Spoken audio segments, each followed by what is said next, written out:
And welcome back to Square Off. Arizona's new and returning members of Congress are now on the job. Republican members retain their 6-3 hold on the state's 9 seats in the November election. But even with Republican control of the House, a freshman Republican and a freshman Democrat from Arizona could face some tough votes in their new jobs.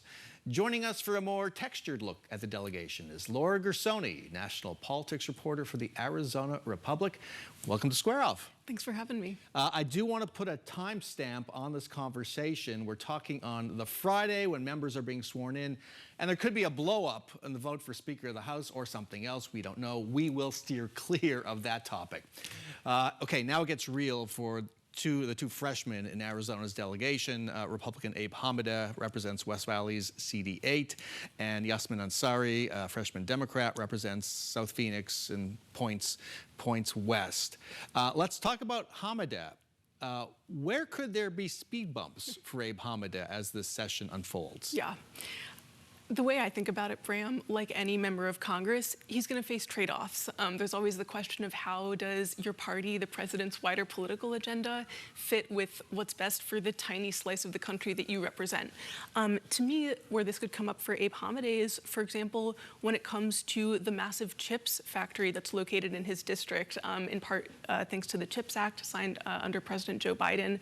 That's a massive employer in his district, but that company and other big companies like it don't always love every proposal that President-elect Trump has floated. Right, and Donald Trump did target the CHIPS Act at one point during the campaign, saying it was a waste of money. Taiwan Semiconductor, the company that's up there in the far North Valley, building a massive chips plant, is benefiting from that. There's also the issue of the H-1B visas, which a company like Taiwan Semiconductor and Intel and many others benefit from, has also come under the microscope. How does Abe Hamadeh juggle all that? Yeah. You know, I haven't seen him comment at length on that particular issue, but I think that'll be the question. You know, as you said, companies like TSMC, these are big companies that rely in part on skilled labor, skilled foreign labor specifically from immigrants, whereas, you know, some parts of Trump's coalition have become quite hostile, not only, of course, to illegal immigration, but even some floating the idea of curbing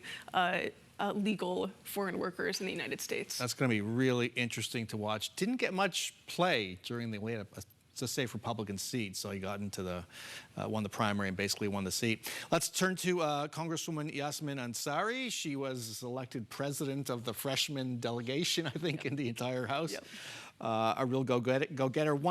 She won one of Arizona's 2 majority Latino congressional districts, narrowly defeating a progressive activist in the party primary. How could that whole progressive issue play for her? Yeah, you know, I think she'll face challenges of her own right.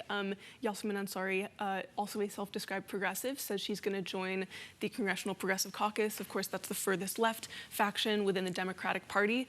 The rub for her is that that group's Political Action Committee spent almost $500,000 against her in the primary during 2024. So I'll be curious to see, how does she fit into that progressive coalition? You know, how cozy is she going to be there? And also, we'll likely have to deal with these deportations planned by Donald Trump. The districts she represents could be, because we don't know his plans, could be a target. Right, that's right. And, you know, in interviews, she's really emphasizing she's going to make the issue of immigration a priority, working with legal aid groups, doing listening sessions across the district. But I think, you know, there's still a question. This is a, as you said, majority Latino district. The district has been represented by a Latino for quite some time now. Ruben Gallego, who she's succeeding, is also, as we're speaking, about to get sworn in as Arizona's first Latino senator. So I think eyes are really on her about how she's going to handle that issue. Let's turn our eyes south. Republican Congressman Juan Ciscomani won a second term in his Southern Arizona swing district. Trump's policies could make his life really difficult, couldn't they? Yeah, that's my understanding too. I mean, Juan Ciscomani represents Arizona's sixth district, as you said, border district, thrives on free trade with Mexico. You know, economically, but also culturally, lots of ties. Whereas Trump is championing the idea of tariffs that is intentionally chilling free trade as sort of part of America's national security and economic strategy. Maybe, you know, good news for the rest of the country, according to the Republican Party, but maybe not so much for the border district that he represents. Okay, let's end in southern Arizona. Longtime Congressman, Democrat Raul Grijalva of Tucson was treated for lung cancer. He has said this will be his last term in office. He stepped back from his responsibilities on a major House committee. Do we have any sense of whether he will choose to serve out his term? We don't know the health prognosis, so. Yeah. I think it's hard to say at this point. Like you mentioned, he has been reelected to serve through the beginning of 2027, a full 2-year term. If he were to step down with more than 6 months to spare before the next round of elections in 2026, then the governor would call a special election to replace him. And there are lots of people with their eye on that seat Oh, down yes. in Tucson. All right, Laura Gersony, thank you so much for joining us. Thanks for having me on.